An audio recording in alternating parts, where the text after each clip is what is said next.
ਸੋ programme ਸ਼ਮਾਦਾਨ ਦੇ ਵਿੱਚ ਤੁਸੀਂ ਇਸ ਵਕਤ ਸਾਡੇ ਨਾਲ ਜੁੜੇ। ਇਸ ਤੋਂ ਪਹਿਲਾਂ ਕਿ ਪ੍ਰੋਫੈਸਰ ਅਵਿਨਾਸ਼ ਸਿੰਘ ਦੇ ਨਾਲ ਆਪਾਂ ਅੱਗੇ ਗੱਲਬਾਤ ਕਰੀਏ, ਤੁਸੀਂ ਵੀ ਆਪਣੇ ਵਿਚਾਰ ਜਿਹੜੇ ਆ ਸਾਡੇ ਨਾਲ ਸਾਂਝੇ ਕਰ ਸਕਦੇ ਹੋ। ਫੋਨ ਨੰਬਰ 92 164 10 666 ਤੇ 98 149 10 666, ਕਿਉਂਕਿ ਰੇਡੀਓ ਪੰਜਾਬ ਟੂਡੇ ਦੀ ਹਮੇਸ਼ਾ ਇਹ ਕੋਸ਼ਿਸ਼ ਰਹੀ ਹੈ ਕਿ ਆਪ ਨੂੰ ਜਿਹੜਾ ਕਿਸੇ ਵੀ ਮਸਲੇ ਦੇ ਉੱਤੇ ਤਮਾਮ ਜਿਹੜੀ ਹੈ ਅਲੱਗ-ਅਲੱਗ ਪਹਿਲੂ ਜਿਹੜੇ ਨੇ ਉਹ ਦਿੱਤੇ ਜਾਣ। ਸੋ ਸਾਡੇ ਨਾਲ ਅੱਜ ਕੋਸ਼ਿਸ਼ ਕੀਤੀ ਸੀ ਵੀ ਕੁਛ ਕਿਸਾਨ ਆਗੂਆਂ ਨੂੰ ਲਿਆ ਜਾਵੇ, ਪਰ ਇਹਦੇ ਉੱਤੇ ਅੱਗੇ ਜਾ ਕੇ ਗੱਲਬਾਤ ਕਰਾਂਗੇ। ਸੋ ਪ੍ਰੋਗਰਾਮ ਸ਼ਮਾਦਾਨ ਦੇ ਵਿੱਚ ਤੁਸੀਂ ਇਸ ਵਕਤ ਸਾਡੇ ਨਾਲ ਬਠਿੰਡਾ ਤੋਂ ਜੁੜੇ ਹੋ ਅਤੇ ਕੁਛ ਤਾਜ਼ਾ ਤਰੀਨ ਖਬਰਾਂ ਦੇ ਵਿੱਚ ਜੇਕਰ ਗੱਲ ਕਰੀਏ ਤਾਂ ਜਿਹੜੀ ਅਹਿਮ ਖਬਰਾਂ ਦੇ ਵਿੱਚ ਹੈਗਾ, ਸੋ ਉਹਦੇ ਵਿੱਚ ਜੇਕਰ ਕਰੋਨਾ ਦੀ ਸਥਿਤੀ ਭਾਰਤ ਦੀ ਗੱਲ ਕਰੀਏ ਤਾਂ ਇਸ ਵਕਤ ਮੁੰਬਈ ਦਾ ਰਿਕਾਰਡ ਜਿਹੜਾ 20,181 ਲੋਕ ਅਫੈਕਟਡ ਨੇ। 85% ਮਰੀਜ਼ਾਂ ਦੇ ਵਿੱਚ ਕੋਈ ਲੱਛਣ ਹੀ ਨਹੀਂ ਪਾਇਆ ਗਿਆ। ਦਿੱਲੀ ਦੇ ਵਿੱਚ 3 ਦਿਨ ਵਿੱਚ 3 ਗੁਣਾ ਰਫਤਾਰ ਦੇ ਨਾਲ 15,000 ਕੇਸ ਸਾਹਮਣੇ ਆਏ ਨੇ ਅਤੇ ਪੂਰੇ ਜਿਹੜੇ ਆ ਜੀ ਦਿੱਲੀ ਦੇ ਵਿੱਚ ਜਿਹੜਾ ਇਹ ਗੱਲ ਦੱਸੀ ਹੈ, 4 ਜਨਵਰੀ ਨੂੰ ਦਿੱਲੀ ਦੇ ਵਿੱਚ 5481 ਮਾਮਲੇ ਆਏ ਸੀਗੇ, 5 ਜਨਵਰੀ ਨੂੰ ਵੱਧ ਕੇ 10,665 ਹੋ ਗਏ ਅਤੇ 6 ਜਨਵਰੀ ਯਾਨੀ ਕਿ ਅੱਜ 15,097 ਕੇਸ ਮਿਲੇ ਨੇ। ਸੋ ਕਰੋਨਾ ਇਫੈਕਟਡ 6 ਲੋਕਾਂ ਦੀ ਮੌਤ ਵੀ ਹੋ ਗਈ ਹੈ ਅਤੇ ਦਿੱਲੀ ਦੇ ਵਿੱਚ ਪੋਜ਼ੀਟਿਵਿਟੀ ਰੇਟ 15.34% ਮੰਨਿਆ ਗਿਆ। ਮੁੰਬਈ ਦੇ ਵਿੱਚ 20,181 ਨਵੇਂ ਕੇਸ ਮਿਲੇ ਨੇ, 4 ਮਰੀਜ਼ਾਂ ਦੀ ਮੌਤ ਹੈ। ਐਕਟਿਵ ਦੀ ਜਿਹੜੀ ਹੈ ਗਿਣਤੀ ਵੱਧ ਕੇ 79,260 ਹੋ ਗਈ ਹੈ ਅਤੇ ਮੁੰਬਈ ਦੇ ਵਿੱਚ ਅੱਜ 67,000 ਲੋਕਾਂ ਦਾ ਟੈਸਟ ਕੀਤਾ ਗਿਆ ਅਤੇ 20,181 ਲੋਕ ਪੋਜ਼ੀਟਿਵ ਆਏ ਨੇ। ਹੈਰਾਨੀ ਵਾਲੀ ਗੱਲ ਇਹ ਹੈ ਕਿ ਇਹਨਾਂ ਵਿੱਚੋਂ ਕੋਈ 17,154 ਯਾਨੀ ਕਿ 85% ਮਰੀਜ਼ਾਂ ਨੂੰ ਕੋਈ ਲੱਛਣ ਨਹੀਂ ਸੀ। ਕੱਲ੍ਹ ਇਹ ਅੰਕੜਾ 90% ਸੀਗਾ। ਉੱਥੇ ਹੀ ਮੁੰਬਈ ਜਿਹੜੀ ਹੈ ਉਹ ਸਭ ਤੋਂ ਵੱਡਾ ਜਿਹੜਾ ਸਲੰਮ ਹੈਗਾ ਧਾਰਵੀ ਦੇ ਵਿੱਚ ਰਿਕਾਰਡ ਜਿਹੜਾ 107 ਮਰੀਜ਼ ਮਿਲੇ ਨੇ। ਅਤੇ ਰਾਜਸਥਾਨ ਦੇ ਵਿੱਚ ਜਿਹੜਾ CM ਗਹਿਲੋਤ ਨੇ ਟਵੀਟ ਕਰਕੇ ਕਿਹਾ ਕਿ ਉਹਨਾਂ ਨੇ ਅੱਜ ਸ਼ਾਮ ਆਪਣਾ ਕੋਵਿਡ ਟੈਸਟ ਕਰਾਇਆ ਜੋ ਪੋਜ਼ੀਟਿਵ ਆਇਆ ਅਤੇ ਇਹ ਕਹਿੰਦੇ ਨੇ ਬਹੁਤ ਹੀ ਹਲਕੇ ਜਿਹੇ ਲੱਛਣ ਮਿਲੇ, ਕੋਈ ਪਰੇਸ਼ਾਨੀ ਨਹੀਂ ਹੈ। ਅੱਜ ਮੇਰੇ ਸੰਪਰਕ ਵਿੱਚ ਆਏ ਲੋਕਾਂ ਨੂੰ ਉਹ ਕਹਿੰਦੇ ਨੇ ਕਿ ਬੇਨਤੀ ਕਰਦੇ ਕਿ ਆਈਸੋਲੇਟ ਹੋ ਜਾਣ। ਅਤੇ ਰਾਜਸਥਾਨ ਦੇ ਵਿੱਚ ਲਾਕਡਾਊਨ ਨਾ ਲੱਗਣ ਦੀ ਗੱਲ ਕਹੀ ਗਈ ਹੈ ਰਾਜਸਥਾਨ ਦੇ ਵਿੱਚ। ਅਤੇ ਕਰੋਨਾ ਅਪਡੇਟਸ ਪੱਛਮੀ ਬੰਗਾਲ ਦੇ ਵਿੱਚ ਵੀ ਜੇਕਰ ਗੱਲ ਕਰੀਏ ਤਾਂ ਮੁੱਖ ਮੰਤਰੀ ਮਮਤਾ ਬੈਨਰਜੀ ਨੇ ਆਪਣੇ ਰਾਜ ਦੇ ਵਿੱਚ ਆਉਣ ਜਾਣ ਵਾਲਿਆਂ ਲਈ RT-PCR ਟੈਸਟ ਕੰਪਲਸਰੀ ਕਰ ਦਿੱਤਾ ਗਿਆ। ਮਮਤਾ ਨੇ ਕਿਹਾ ਕਿ ਅਗਲੇ 15 ਦਿਨਾਂ ਬੜੇ ਅਹਿਮ ਰਹਿਣਗੇ ਤੋ ਰਾਜ ਦੇ ਵਿੱਚ ਜਿਹੜੀਆਂ ਪਾਬੰਦੀਆਂ ਵਧਾਉਣਗੇ ਅਤੇ ਕੱਲ੍ਹ ਪ੍ਰਧਾਨ ਮੰਤਰੀ ਨਰਿੰਦਰ ਮੋਦੀ ਨਾਲ ਵੀ ਮੁਲਾਕਾਤ ਕਰਨਗੇ। ਸੋ 3 ਦਿਨਾਂ ਦੇ ਵਿੱਚ ਚੰਡੀਗੜ੍ਹ PGI ਦੇ 196 ਡਾਕਟਰ ਜਿਵੇਂ ਦੱਸ ਕੇ ਗਏ ਨੇ ਸ਼ਵਿੰਦਰ ਜੀ, ਹੈਲਥ ਵਰਕਰ ਅਤੇ ਹੋਰ ਕਰਮਚਾਰੀ ਕਰੋਨਾ ਪੋਜ਼ੀਟਿਵ ਆਏ। ਇਹਨਾਂ ਵਿੱਚੋਂ 87 ਡਾਕਟਰ ਅਤੇ 109 ਦੂਜੇ ਸਟਾਫ ਮੈਂਬਰ ਪੋਜ਼ੀਟਿਵ ਆਏ ਹੈ। ਸੋ ਅੰਮ੍ਰਿਤਸਰ ਦੇ ਵਿੱਚ ਅੱਜ ਜਿਹੜੀ ਏਅਰ ਇੰਡੀਆ ਦੀ ਫਲਾਈਟ ਆਈ ਹੈ ਉਹਦੇ ਵਿੱਚ 125 ਜਿਹੜੇ ਪੈਸੇਂਜਰ ਹੈ ਕਰੋਨਾ ਅਫੈਕਟਡ ਪਾਏ ਗਏ ਨੇ। ਫਲਾਈਟ ਦੇ ਵਿੱਚ ਕੁੱਲ 191 ਪੈਸੇਂਜਰ ਸੀਗੇ। ਫਲਾਈਟ ਇਟਲੀ ਤੋਂ ਪੰਜਾਬ ਆਈ ਸੀਗੀ ਅਤੇ ਸਾਰੇ ਅਫੈਕਟਡਾਂ ਨੂੰ ਅੰਮ੍ਰਿਤਸਰ ਦੇ ਵਿੱਚ ਕੁਆਰੰਟਾਈਨ ਕਰ ਦਿੱਤਾ ਗਿਆ। ਜੇ ਇਹ ਪਹਿਲੀ ਵਾਰ ਹੋਇਆ ਕਿ ਕਿਸੇ ਵੀ ਫਲਾਈਟ ਦੇ ਵਿੱਚ ਜਿਹੜਾ ਇਹ ਸਥਿਤੀ ਜਿਹੜੀ ਹੈ ਉਹ ਦੇਖਣ ਨੂੰ ਮਿਲੀ ਹੋਵੇ। ਮੱਧ ਪ੍ਰਦੇਸ਼ ਦੀ ਗੱਲ ਕਰੀਏ, 24 ਘੰਟਿਆਂ ਦੇ ਵਿੱਚ ਕਰੋਨਾ ਦੇ 1033 ਕੇਸ ਮਿਲੇ ਨੇ। ਹੌਟਸਪੌਟ ਬਣ ਚੁੱਕਿਆ ਇੰਦੌਰ ਅਤੇ ਕਰੋਨਾ ਦੇ ਵਿੱਚ ਜਿਹੜੇ 509 ਕੇਸ ਜਿਹੜੇ ਹੈ ਉਹ ਇਕੱਲੇ ਇੰਦੌਰ ਦੇ ਵਿੱਚ ਆਏ ਨੇ। 7.5 ਮਹੀਨੇ ਪਹਿਲਾਂ 27 ਮਈ ਨੂੰ 527 ਮਰੀਜ਼ ਮਿਲੇ ਸੀ ਅਤੇ ਭੋਪਾਲ ਦੇ ਵਿੱਚ 192 ਕੇਸ ਮਿਲੇ ਅਤੇ ਭੋਪਾਲ ਏਮਸ ਅਤੇ ਆਇਸ਼ਰ ਹੈਲਥ ਸੈਂਟਰ ਦੇ 10 ਡਾਕਟਰ ਵੀ ਪੋਜ਼ੀਟਿਵ ਆ ਗਏ ਨੇ। ਸ਼ਿਵਪੁਰੀ ਦੇ SP ਰਜੇਸ਼ ਚੰਦੇਲ ਅਤੇ ਮੈਡੀਕਲ ਕਾਲਜ ਦੀ ਉੱਥੋਂ ਦੀ ਮਹਿਲਾ ਡਾਕਟਰ ਵੀ ਪੋਜ਼ੀਟਿਵ ਆਈ ਹੈ। ਸੋ ਤਾਂ ਗੁਜਰਾਤ ਦੇ ਵਿੱਚ 10 ਤੋਂ 12 ਜਨਵਰੀ ਤੱਕ ਹੋਣ ਵਾਲੇ ਵਾਈਬਰੈਂਟ ਗੁਜਰਾਤ ਸਮਿਟ ਨੂੰ ਟਾਲ ਦਿੱਤਾ ਗਿਆ ਅਤੇ ਸਮਿਟ ਦਾ ਉਦਘਾਟਨ ਪ੍ਰਾਈਮ ਮਿਨਿਸਟਰ ਮੋਦੀ ਨੇ ਕਰਨਾ ਸੀ। ਸੋ ਰਾਜ ਦੇ 1 ਮੰਤਰੀ ਅਤੇ 5 IAS ਅਫਸਰ ਵੀ ਕਰੋਨਾ ਨੂੰ ਪੋਜ਼ੀਟਿਵ ਪਾਏ ਗਏ ਨੇ ਅਤੇ ਮਹਾਰਾਸ਼ਟਰ ਸਰਕਾਰ ਨੇ ਵਿੱਚ ਜੀਨੋ ਸਕੀਵਿੰਗ 'ਤੇ ਰੋਕ ਲਾ ਦਿੱਤੀ ਹੈ ਜੀ। ਜੀਨੋਮ ਸਕੀ ਸੇਵਿੰਗ ਦੇ ਉੱਤੇ ਲਾ ਦਿੱਤੀ ਹੈ। ਰਾਜ ਦੇ ਜਿਹੜੇ ਸਿਹਤ ਮੰਤਰੀ ਹੈ ਜਾਂ ਅਤੇ ਸਿਹਤ ਮਹਿਕਮੇ ਮੁਤਾਬਕ ਪਿਛਲੇ ਦਿਨਾਂ ਦੇ ਵਿੱਚ 55% ਸੈਂਪਲਾਂ ਦੇ ਵਿੱਚ ਓਮਿਕਰਨ ਦੀ ਜਿਹੜੀ ਆ ਉਹ ਪੁਸ਼ਟੀ ਹੋਈ ਹੈ। ਸੋ ਇਸ ਵਕਤ ਪ੍ਰੋਫੈਸਰ ਅਵਿਨਾਸ਼ ਸਿੰਘ ਮੇਰੇ ਨਾਲ ਜੁੜ ਗਏ ਨੇ। ਪ੍ਰੋਫੈਸਰ ਸਾਹਿਬ ਸਤਿ ਸ਼੍ਰੀ ਅਕਾਲ ਜੀ। ਸਤਿ ਸ਼੍ਰੀ ਅਕਾਲ ਜੀ, ਸਾਰੇ ਸਰੋਤਿਆਂ ਨੂੰ ਸਤਿ ਸ਼੍ਰੀ ਅਕਾਲ। ਪ੍ਰੋਫੈਸਰ ਸਾਹਿਬ, ਦਿੱਲੀ ਦੇ ਵਿੱਚ ਕੀ ਕੁਛ ਖਾਸ ਚੱਲ ਰਿਹਾ ਹੈ? ਅੱਜ ਮੁਲਾਕਾਤਾਂ ਹੋਈਆਂ ਨੇ ਪ੍ਰਧਾਨ ਮੰਤਰੀ ਦੀ ਤੇ ਆਪਣਾ ਗੱਲ ਕਰੀਏ ਰਾਸ਼ਟਰਪਤੀ ਸਾਹਿਬ ਦੀ, ਤੇ ਕਾਫੀ ਹੋਮ ਮਿਨਿਸਟਰ ਵੀ ਸਖਤ ਨਜ਼ਰ ਆ ਰਹੇ ਨੇ। ਇੱਕ ਪਾਸੇ ਤਾਂ ਜੀ ਵੀ ਕੇਸ ਨੂੰ ਲਿਜਾਇਆ ਗਿਆ ਜੀ ਸੁਪਰੀਮ ਕੋਰਟ। ਇੱਕ PIL ਐਡਮਿਟ ਕਰ ਲਈ ਗਈ ਹੈ ਜੀ, ਤੇ ਮੰਨਿਆ ਜਾਂਦਾ ਵੀ ਇਸ PIL ਨੂੰ ਕੱਲ ਹੀ ਅਗਲੇ 2 ਦਿਨਾਂ ਦੇ ਵਿੱਚ ਚੀਫ ਜਸਟਿਸ ਆਫ ਇੰਡੀਆ ਸੁਣਨਗੇ ਜੀ। ਇੱਕ ਪ੍ਰਧਾਨ ਮੰਤਰੀ ਪ੍ਰੈਜ਼ੀਡੈਂਟ ਆਫ ਇੰਡੀਆ ਨੂੰ ਜਾ ਕੇ ਮਿਲਦੇ ਨੇ, ਉਹਨਾਂ ਨੂੰ ਇਹੀ ਦੱਸਦੇ ਨੇ ਵੀ ਜਨਾਬ ਦੇਸ਼ ਦੇ ਹਾਲਾਤ ਕੀ ਨੇ। ਤੇ ਹਾਲਾਤ ਇਹ ਹੈ ਜੀ ਕਿ 2 ਚੀਜ਼ਾਂ ਬੜੀਆਂ ਸਿੱਧੀਆਂ ਸਾਦੀਆਂ ਸਾਡੇ ਸਾਹਮਣੇ ਨੇ ਕਿ ਅਸੀਂ ਕਹਿੰਦੇ ਹੁੰਦੇ ਸੀ ਜੀ everything is fair in love and war, ਤੇ ਇਹ ਤਾਂ ਹੁਣ everything is fair in political system, any political system. ਹੁਣ ਦੇਖੋ ਕਈ ਥਾਵਾਂ ਤੇ ਬਹੁਤ ਸਾਰੇ ਲਕੂਨੇ ਨੇ, ਉਹਨਾਂ ਸਾਰਿਆਂ ਨੂੰ ਭੁੱਲ ਕੇ ਇਸ ਵੇਲੇ ਸਭ ਤੋਂ ਪਹਿਲਾਂ IT ਸੈੱਲ, ਉਹਦੇ ਨਾਲ ਫਿਰ ਸਾਡੀ ਜਿਹੜੀ ਮਿਨਿਸਟਰ ਹੈ ਸਮ੍ਰਿਤੀ ਇਰਾਨੀ, ਉਹ ਪ੍ਰੈਸ ਕਾਨਫਰੰਸ ਕਰਦੀ ਹੈ ਵਿਦਨ ਮਿੰਟਸ। 3 ਚੀਫ ਮਿਨਿਸਟਰ ਜਿਹੜੇ ਨੇ ਉਹ ਇਕੱਠੇ ਹੋ ਕੇ ਸੇਮ ਸਟੇਟਮੈਂਟ। ਮਜ਼ੇ ਦੀ ਗੱਲ ਹੈ ਬਿਲਕੁਲ। ਮੇਰਾ ਇੱਕ ਸਵਾਲ ਇੱਥੇ ਬਹੁਤ ਸਿੱਧਾ ਜਿਹਾ ਸੀ ਕਿ ਪ੍ਰਧਾਨ ਮੰਤਰੀ ਨੇ ਇਹ ਵਰਡਸ ਕਿੱਥੇ ਕਹੇ ਬਈ ਭਰਾਵੋ ਆਪਣੇ ਚੀਫ ਮਿਨਿਸਟਰ ਦਾ ਸ਼ੁਕਰੀਆ ਕਰ ਦਿਓ ਕਿ ਮੈਂ ਬਚ ਕੇ ਬਠਿੰਡੇ 에ਅਰਪੋਰਟ ਤੇ ਆ ਗਿਆ। ਕਿਹਾ ਕਿਹਨੂੰ? ਰਿਲੀਜ਼ ਕਿੱਥੋਂ ਹੋਇਆ? ANI ਤੋਂ। ANI ਕਿਹੜੀ ਏਜੰਸੀ ਹੈ ਜਿਹੜੀ ਸਾਲਾਂ ਦੇ ਸਾਲ ਸਰਕਾਰ ਦੀ ਸੇਵਾ ਕਰ ਰਹੀ ਹੈ? ਠੇਕਾ ਲਿਆ ਹੋਇਆ ਇੰਟਰਵਿਊ ਕਰਨ ਦਾ ਸਾਰਾ। ਬਿਲਕੁਲ। ਤੁਸੀਂ ਪ੍ਰੈਸ ਕਾਨਫਰੰਸ ਨਹੀਂ ਕਰੋਗੇ ਲੇਕਿਨ ਸਭ ਕੁਝ ਜੋ ਹੈ ਉਹ ANI ਦੇ ਥਰੂ ਰਿਲੀਜ਼। ANI ਰਿਲੀਜ਼ ਕਰਦੀ ਹੈ ਸੈਂਟਰਲ ਲੈਵਲ ਤੇ ਜਿੰਨੇ ਵੀ ਤੁਹਾਡੇ ਉਹ ਨੇ ਉਹ ਚਾਰਜਡ ਅਪ ਹੋ ਜਾਂਦੇ ਨੇ। ਸੇਮ ਸਟੇਟਮੈਂਟ ਜੀ ਪਹਿਲਾਂ ਖੱਟੜ ਸਾਹਿਬ ਦਿੰਦੇ ਨੇ, ਫਿਰ ਮਾਮਾ ਜੀ ਸਾਡੇ ਭੋਪਾਲ ਵਾਲੇ ਜਿਹੜੇ ਨੇ ਚੌਹਾਨ ਸਾਹਿਬ, ਉਹ ਸਟੇਟਮੈਂਟ ਦਿੰਦੇ ਨੇ। ਨਾਲ ਦੀ ਨਾਲ ਉੱਤਰ ਪ੍ਰਦੇਸ਼ ਦੇ ਚੀਫ ਮਿਨਿਸਟਰ ਸਾਹਿਬ ਆ ਜਾਂਦੇ। ਅੱਛਾ, ਲੈਂਗੁਏਜ ਸਾਰਿਆਂ ਦੀ ਇੱਕੋ ਹੈ, ਜਿਵੇਂ ਪਹਿਲੇ ਪ੍ਰਿੰਟ ਕੱਢ ਕੇ ਭੇਜਿਆ ਹੁੰਦਾ, ਜਿਵੇਂ ਪ੍ਰਿੰਟ ਕੱਢ ਕੇ ਰੱਖਿਆ ਹੋਇਆ ਸੀ ਵੀ ਤੁਸੀਂ ਕੀ ਪੜ੍ਹਨਾ ਹੈ, ਔਰ ਉਹ ਡਾਟਡ ਲਾਈਨ ਦੇ ਉੱਤੇ ਤੁਸੀਂ ਪਹਿਲਾਂ ਕੰਮ ਕਰਕੇ ਬੈਠੇ ਸੀ। ਇੱਕ ਪੰਜਾਬ ਦੇ ਵਿੱਚ ਅੱਜ ਤੁਸੀਂ ਰਾਜਪਾਲ ਕੋਲ ਜਾਂਦੇ ਹੋ ਬਈ ਜਨਾਬ ਇੱਕ ਤਾਂ ਪਹਿਲਾਂ ਤਾਂ ਸਰਕਾਰ ਬਰਖਾਸਤ ਕਰੋ, ਜੇ ਸਰਕਾਰ ਨਹੀਂ ਹੁੰਦੀ ਤਾਂ DGP ਤੇ ਜਿਹੜਾ ਹੋਮ ਮਿਨਿਸਟਰ ਹੈ ਇਹਨਾਂ ਨੂੰ ਘਰ ਬਿਠਾਓ। ਠੀਕ ਹੈ ਜੀ। ਇਹ ਸਾਰਾ ਕੁਝ ਜਿਹੜਾ ਹੈ ਇੱਕ ਜੇ ਤਾਂ ਉਹ ਸਾਡੇ ਕੋਲ ਆਉਂਦੇ ਹੁੰਦੇ ਜੀ ਐਜ਼ ਪ੍ਰਧਾਨ ਮੰਤਰੀ ਆਫ ਦ ਕੰਟਰੀ ਜੀ, ਹੀ ਇਜ਼ ਵੈਲਕਮ। ਜੇ ਤੁਸੀਂ ਆ ਰਹੇ ਹੋ ਵੀ ਜਨਾਬ ਧੱਕੇ ਨਾਲ ਲੋਕਾਂ ਨੂੰ BJP ਜੁਆਇਨ ਕਰਵਾਈ ਗਈ, IT ਦੇ ਜ਼ੋਰ ਤੇ, ED ਦੇ ਜ਼ੋਰ ਤੇ, ਔਰ ਤੁਸੀਂ ਇਹ ਕਿਹਾ ਵੀ ਰੈਲੀ ਦੇ ਉੱਤੇ ਅਸੀਂ 42,745 ਕਰੋੜ ਜਾਂ 45,000 ਕਰੋੜ ਦੇ ਅਸੀਂ ਤੁਹਾਨੂੰ ਪ੍ਰੋਜੈਕਟ ਦੇਣੇ, ਸੌਗਾਤਾਂ ਦੇਣੀਆਂ।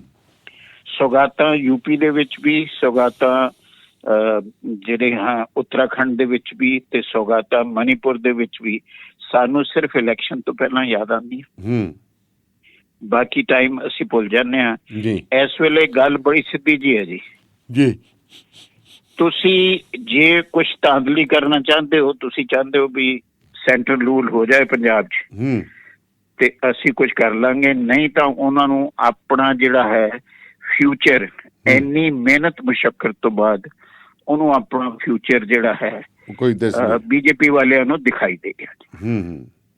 ਮੈਂ 2 ਦਿਨ ਪਹਿਲਾਂ ਪ੍ਰਤਾਪ ਜੰਗ ਬਾਜਵਾ ਸਾਹਿਬ ਨਾਲ ਗੱਲ ਕਰ ਰਿਹਾ ਸੀ, ਏਦਾਂ ਲੱਗ ਰਿਹਾ ਸੀ ਵੀ ਜਿੱਦਾਂ ਹੁਣ ਇਹਨਾਂ ਨੇ ਹਨੇਰੀ ਲਿਆ ਦੇਣੀ ਹੈ ਜੀ। ਕਿਹਦੇ ਨਾਲ ਜੀ? ਪ੍ਰਤਾਪ ਸਿੰਘ ਬਾਜਵਾ ਨਾਲ ਕਿ ਫਤਿਹ ਜੰਗ ਬਾਜਵਾ ਨਾਲ? ਫਤਿਹ ਜੰਗ ਛੋਟਾ ਜਿਹੜੇ BJP ਚਲੇ ਗਏ। ਠੀਕ ਹੈ ਜੀ। ਹੁਣ ਛੋਟੇ ਦੀ ਦੇਖੋ ਬੜੀ ਵਧੀਆ ਬਣ ਰਹੀ ਹੈ ਕਿ ਹੀ ਮੇ ਫਾਈਟ ਅਗੇਂਸਟ ਹਿਜ਼ ਓਨ ਭਾਬੀ ਜੀ। ਪ੍ਰਤਾਪ ਬਾਜਵਾ ਦੀ ਜੇ ਕਾਦੀਆਂ ਤੋਂ ਲੜੇ, ਉਹਨੂੰ ਲਿਜਾਇਆ ਜਾ ਰਿਹਾ ਪਠਾਨਕੋਟ ਵੱਲ। ਉਹਨੂੰ ਲੱਗਦਾ ਕਿ ਮੈਂ ਪਠਾਨਕੋਟ ਜਿੱਤ ਨਹੀਂ ਸਕਦਾ ਜੀ। ਇਹ ਸਾਰੀਆਂ ਗੱਲਾਂ ਮੀਨਸ 1 to 1 ਹੈ। ਜਿਸ ਤਰ੍ਹਾਂ 2 ਦਿਨਾਂ ਤੋਂ ਰਾਣਾ ਗੁਰਮੀਤ ਸੋਢੀ ਸਾਹਿਬ ਚੁੱਪ ਖੜੇ ਨੇ, ਉਹਨਾਂ ਨੂੰ ਗੱਲ ਨਹੀਂ ਔੜ ਰਹੀ ਕਿ ਮੈਂ ਕਰ ਕੀ ਲਿਆ ਜੀ। ਤੇ ਜੇ ਬੋਲਦੇ ਨੇ ਤਾਂ 2 ਮਿੰਟ ਬਾਅਦ ਉਹਨਾਂ ਨੂੰ ਸ਼ਾਇਦ ਯਾਦ ਆ ਜਾਂਦਾ ਹੈ ਬਈ ਮੈਂ ਕਿੱਥੇ ਹੁੰਦਾ ਸੀ ਤੇ ਹੁਣ ਮੈਂ ਕਿਹੜੇ ਪਾਸੇ ਕਿੱਥੇ ਖੜਾ ਜੀ। ਆਈਡੀਆ ਇਹ ਨਹੀਂ ਹੈ ਜੀ। ਆਈਡੀਆ ਅੱਜ ਜੇ ਇਹਨਾਂ ਨੂੰ ਪੁੱਛੀਏ ਅਸੀਂ ਸਿਰਸਾ ਸਾਹਿਬ ਨੂੰ, ਭਾਈ ਤੁਸੀਂ ਬੀਜੇਪੀ ਚੋਂ ਕਿ ਤੁਸੀਂ ਵਾਪਸ ਆ ਗਏ, ਹੀ ਡਜ਼ਨਟ ਹੈਵ ਐਨ ਆਨਸਰ, ਕਿਉਂਕਿ ਉਹ ਡਰੇ ਹੋਏ ਨੇ।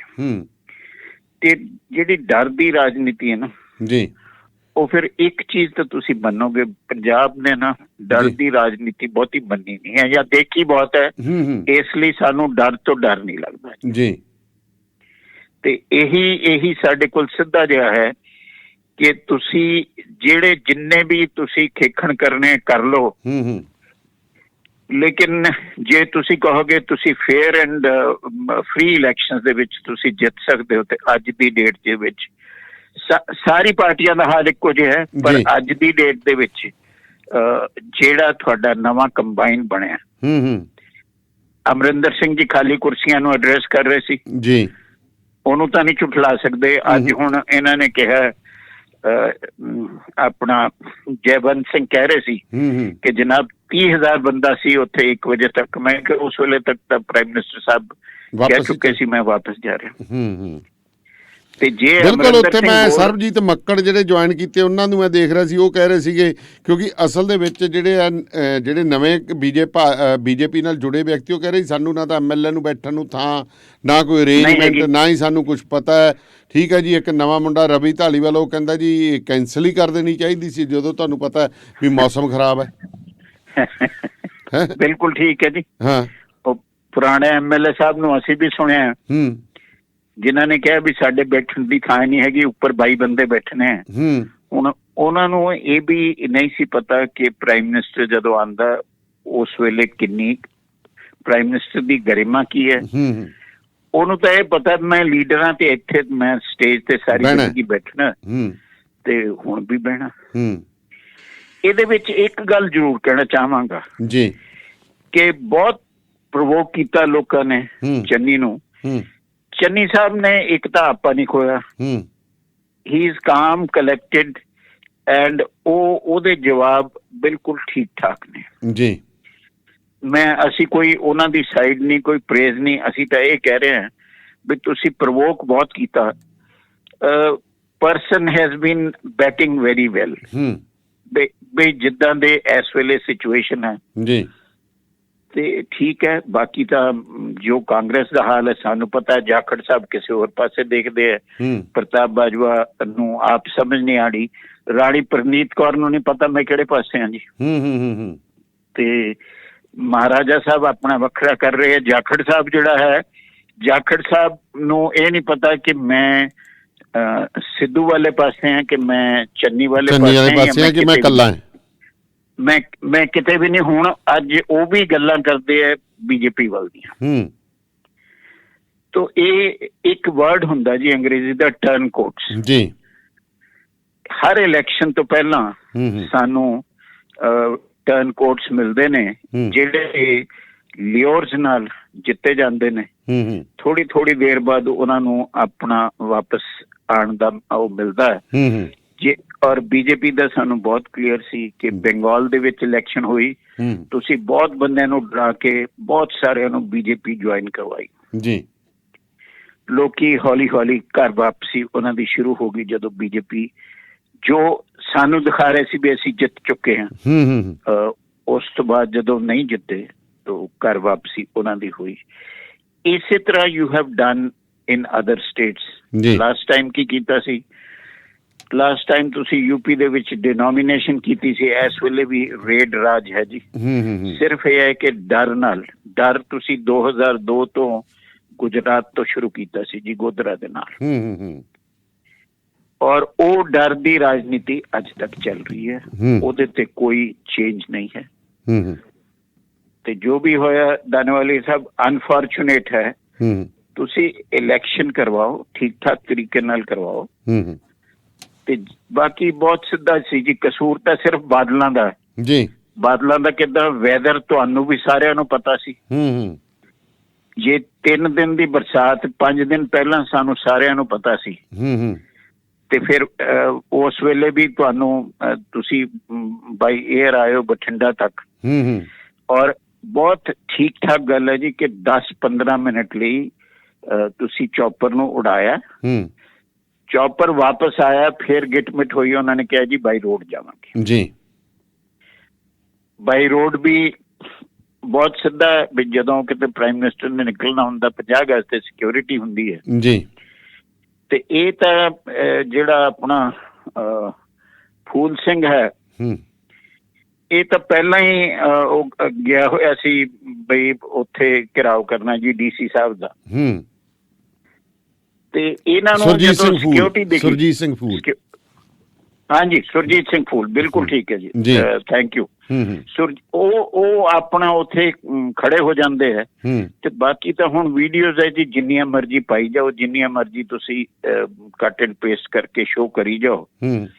ਤੇ ਬਾਰ-ਬਾਰ ਇੱਕ ਗੱਲ ਕਹਿਣਾ ਕਿ ਸਾਡੇ ਪ੍ਰਾਈਮ ਮਿਨਿਸਟਰ ਨੂੰ ਖਤਰਾ ਸੀ ਕਿ ਉਹਨਾਂ ਦੀ ਕੋਈ ਜਾਨ ਤੇ ਹਮਲਾ ਹੋ ਗਿਆ।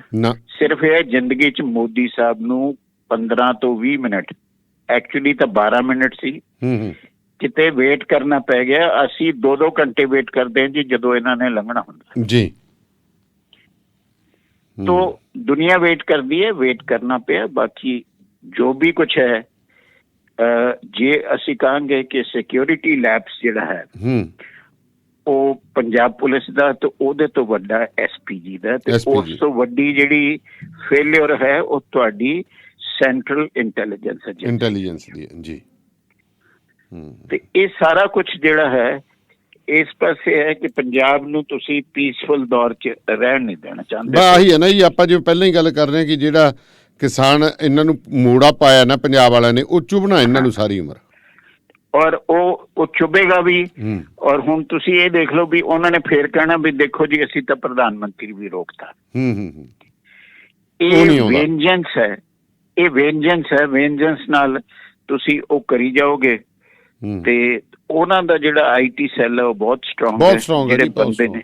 ਦੇਖੋ ਅਸੀਂ ਉਹੀ ਗੱਲ ਮੈਂ ਕੱਲ ਵੀ ਗੱਲ ਕਹੀ ਸੀਗੀ ਵੀ ਅਸੀਂ ਬਹਾਨਾ ਨਹੀਂ ਸੀ ਦੇਣਾ ਚਾਹੀਦਾ ਸਾਨੂੰ ਜੀ। ਮੈਂ ਤੁਹਾਡੇ ਨਾਲ ਐਗਰੀ ਕਰਦਾ, ਬਹਾਨਾ ਨਹੀਂ ਸੀ ਦੇਣਾ ਚਾਹੀਦਾ ਜੀ। ਸੋ ਬਹੁਤ ਬਹੁਤ ਸ਼ੁਕਰੀਆ ਪ੍ਰੋਫੈਸਰ ਸਾਹਿਬ, ਮਿਹਰਬਾਨੀ ਸਮਾਂ ਦੇਣ। Thank you. ਸੋ ਪ੍ਰੋਗਰਾਮ, ਮਿਹਰਬਾਨੀ ਜੀ। ਪ੍ਰੋਗਰਾਮ ਸ਼ਮਾਦਾਨ ਦੇ ਵਿੱਚ ਇਸ ਵਕਤ ਇੱਕ ਸਮਾਪਤੀ ਦਾ ਸਮਾਂ ਜੀ, ਤੇ ਮੈਨੂੰ ਹੁਣ ਸਵਰਨ ਸਿੰਘ ਦਾਨੇਵਾਲੀ ਨੂੰ ਦਿਓ ਇਜਾਜ਼ਤ। ਜੇਕਰ ਤੁਸੀਂ ਵੀ ਸਾਡੇ ਨਾਲ ਕਿਸੇ ਪ੍ਰਕਾਰ ਨਾਲ ਜੁੜਨਾ ਚਾਹੁੰਦੇ ਹੋ ਤਾਂ ਮੇਰੇ ਨਾਲ ਸੰਪਰਕ ਕਰ ਸਕਦੇ ਹੋ 9780141741